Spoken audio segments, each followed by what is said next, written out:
ఇద్దరు అమ్మాయిలండి, ఇద్దరు అమ్మాయిలు ఎప్పుడు కూడా ఆ డిస్కషన్ పెట్టలేదు. ఇన్ఫ్యాక్ట్ పెద్ద అమ్మాయి మొన్న కూడా షీస్ 30 years. మొన్న కూడా తిట్టింది, సరిగ్గా పెంచలేదు మమ్మల్ని, ఇష్టానికి ఏది కావాలంటే అది ఇచ్చావు. ఇద్దరిని అలా కాదు పెంచాల్సిన పిల్లల్ని, అప్పుడప్పుడు కొట్టాలి తిట్టాలి, అప్పుడే మీరు నేర్చుకుంటా లైఫ్, నేను నేర్చుకోవట్లేదు లైఫ్ మీ వల్ల అని రివర్స్ అయింది తప్ప ఎప్పుడు కూడా ఇలా చేసావు అలా చేసావు అని ఒక్క క్వశ్చన్ ఒక్కళ్ళు అడగలేదండి ఇంతవరకు. నేను ఇంకా అంతకంటే ఇంకేం అవసరం లేదు నాకు. ఓకే, ఇప్పుడు ఏమో తాతయ్య అయ్యారా? లేదా టెక్నికల్ కావాలా? నాకు అటువంటి ఏం కూడా లేవండి, తాత అవ్వాలనో లేకపోతే వారసత్వం. ఆ డిస్కషన్ కూడా వచ్చింది నాన్నగారితో.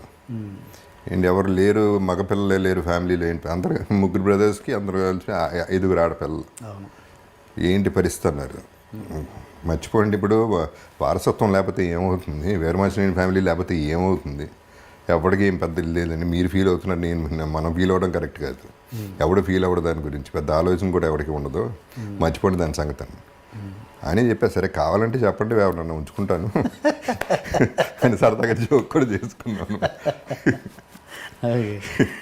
అంటే మీకు ఎప్పుడు అనిపించలేదు రా కొడుకుంటే వాడిని హీరో చేసేవాడిని అని? లేదు అసలు అది అదేముంది, కూతుర్లు ఉన్నారు, అలా హీరోయిన్ కావాలంటే హీరోయిన్ అయ్యేవారు, వాళ్ళకు వద్దనుకున్నాను.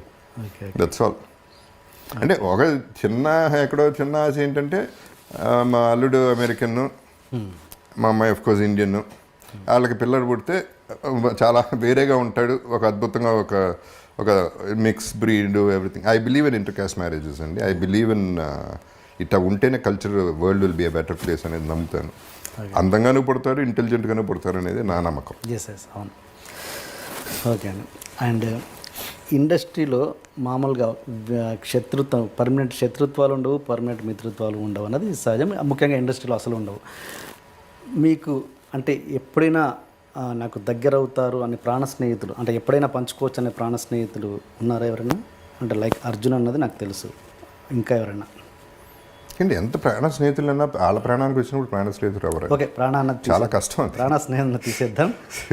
ఏదైనా స్నేహం వరకు ఎస్, అంటే అంటే దానికి కూడా ఒక లిమిట్ ఉంటుందండి. Naturally like I said, I me my self అనేది మళ్ళీ వర్తిస్తుంది. అది ఎవరికైనా, నాకైనా వర్తిస్తుంది. నేను వెళ్తాను, అవుట్ ఆఫ్ ద వే వెళ్తాను, చేస్తాను. కానీ ఇప్పుడు నా సిచ్యువేషన్, ఇంట్లో ఏదైనా ఇక్కడ ఎమర్జెన్సీ అనుకోండి, ఇది చూసుకుంటా తప్ప అక్కడికి వెళ్ళను కదా నేను. సో అర్జున్ డెఫినెట్లీ అండి. ఒకటి ఏంటంటే అర్జున్తో అందరూ లక్కీగా ఏంటో, నేను అందరికంటే చిన్నాను నేను ఫీల్ అయ్యి, నాకు నన్ను చూసుకుంటా మరి పిచ్చాడు అనుకుంటారో లేకపోతే అమ్మాయి కూడా అనుకుంటారో ఏమనుకుంటారో నాకు తెలియదు.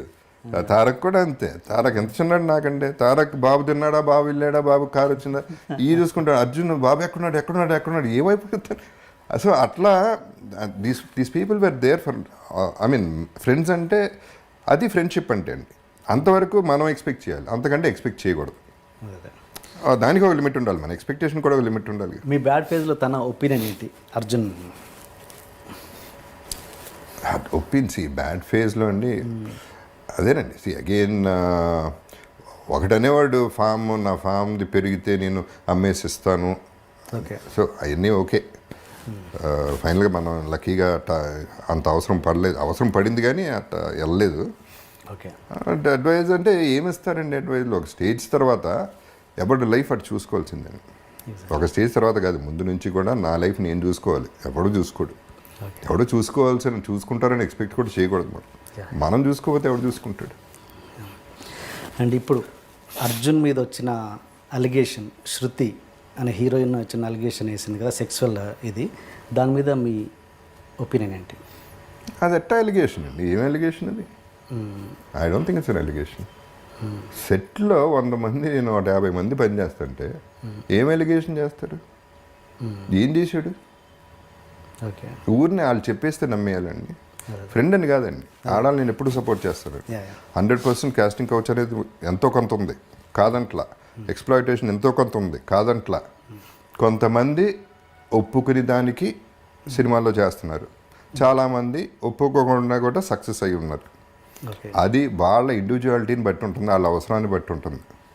దాన్ని పెద్ద ఇష్యూ చేయటం, ఎస్పెషల్లీ ఇటువంటి ఇష్యూస్ చేయటం అనేది ఏది దొరికింది, ఒక మీటూ దొరికింది కాబట్టి ఇట్ ఈస్ ఐడెంటిటీ క్రైసిస్ అండి.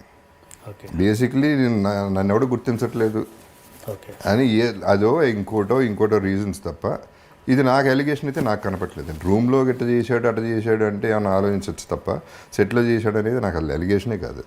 ఓకే అసలు మీటూ మీద మీ ఒపీనియన్ ఏంటి? అంటే me too if it is a genuine situation అండి, I would support any women. I always support women అండి. మీరు అందరికీ తెలుసు ఫస్ట్ నా soft corner for women because of one thing she's beautiful. Women అంటే బ్యూటిఫుల్. అది పక్కన పెడితే న్యాచురల్ అండి. మదర్ ఇస్ అ ఉమెన్ అండి. అక్కడి నుంచి ఎక్కడి నుంచి వస్తుందో చూడండి. And strength is a women. ఎప్పుడు కూడా చాలా చాలా మెంటలీ స్ట్రాంగ్ ఉమెన్. వాళ్ళు ఏ రకంగా చూసినా వాళ్ళు చాలా గొప్పవాళ్ళు మగాళ్ళ కంటే. సో అట్టా రెస్పెక్ట్ ఇస్తా. కాకపోతే రివర్స్ అవుతుంది సిచ్యువేషన్, అది ఎవరికి తెలియట్లా. అది వాడుకుంటున్నారు కొంతమంది. దాన్ని నిర్భయన లేకపోతే షీ టీమో ఇట్లాంటివి అడ్డం పెట్టుకుని హస్బెండ్ మీద అలిగేషన్, ఎంతోమంది హస్బెండ్ సఫర్ అవుతున్నారు. అది వీక్నెస్గా వాడుకుని. సో అది కూడా జరుగుతుంది. జెన్యున్ కేసెస్కి ఎస్ అండి. ఇప్పుడు ఒక అమ్మాయిని లిటరల్గా నేను సేవ్ చేశానండి ఒక సిచ్యువేషన్లో. ఓకే లిటరల్గా she was suppose to be Pune రమ్మన్నారు. పూణే మంచి ఛాన్స్ దొరికింది. ఫలానా సినిమా ఫలానా వివేక్ ఓబ్రాయ్ హీరోగా పూణే మార్నింగ్ 3 o'clock బయలుదేరు అన్న.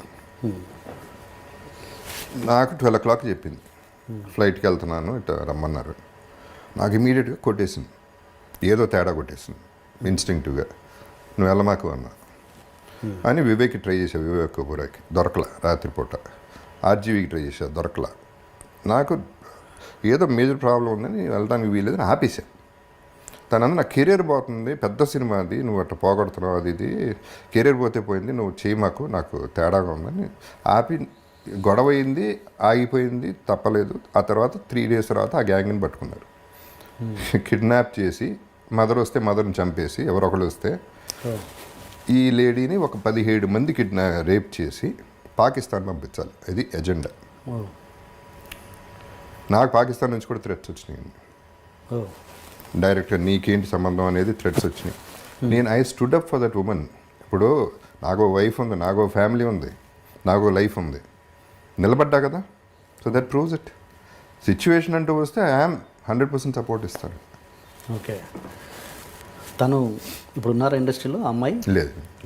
ఓకే అంటే అంటే ఎట్లా కనిపెట్టేది? మీరంటే ఏదో తెలుగుగా కనిపెట్టారు అంటే ఇప్పుడు వస్తున్న అమ్మాయిలకు మీరు ఎలాంటి సజెషన్స్ ఇస్తారు అలాంటి విషయాలలో? అండ్ నాకు తెలిసి ఎస్పెషలీ ఇప్పుడు ఇంకెవడో ఏం అటెంప్ట్ చేయడు, ఇట్లాంటివి జరగవు. ఎందుకంటే ఇవాళ ఎలక్ట్రానిక్స్ ఉన్న సిస్టమ్లకి దేర్ ఆర్ కెమెరాస్. ఫోన్ అక్కడ పెట్టేసి వదిలేస్తే మొత్తం రూమ్ అంతా తీస్తూ ఉంటుంది, స్విచ్ ఆఫ్ లాగా ఉంటుంది ఫోన్, కానీ మొత్తం కవర్ అవుతూ ఉంటుంది. అండ్ ఎస్పెషల్లీ ఈ కంప్లైంట్స్, ఈ ప్రాబ్లమ్స్ ఎవడో డేర్ చేయట్లేదు. సో చాలా సేఫ్గా ఉన్నారు ఉమెన్, ఏం ప్రాబ్లం లేదు వాళ్ళకి.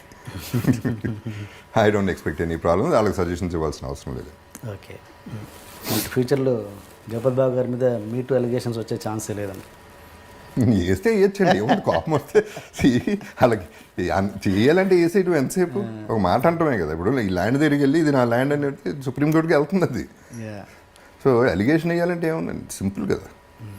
And I won't be surprised. Okay ఏముంటుంది, ఏదో ఒకటి ఏది అనాలన్నా అనేచ్చు. ఫస్ట్ ఏముంది, ఎన్ని ఉన్నాయి కదా, మన ఛానల్స్ అన్నీ ఉన్నాయి కదా, వచ్చేస్తాయి కదా న్యూస్ బయటికి. ఒక క్వశ్చన్ మార్క్ పెట్టేస్తే అయిపోయింది మీకు మీ పని. క్వశ్చన్ మార్క్ ఫుల్ స్టాప్కి చాలా తేడా ఉంది కదా. ఇప్పుడున్న మీడియా మీద మీ ఒపీనియన్ ఏంటి? Genuine opinion. Again media is also selfish అండి. న్యాచురల్లీ వాళ్ళు they have to make their money, టీఆర్పీలు పెంచుకోవాలి.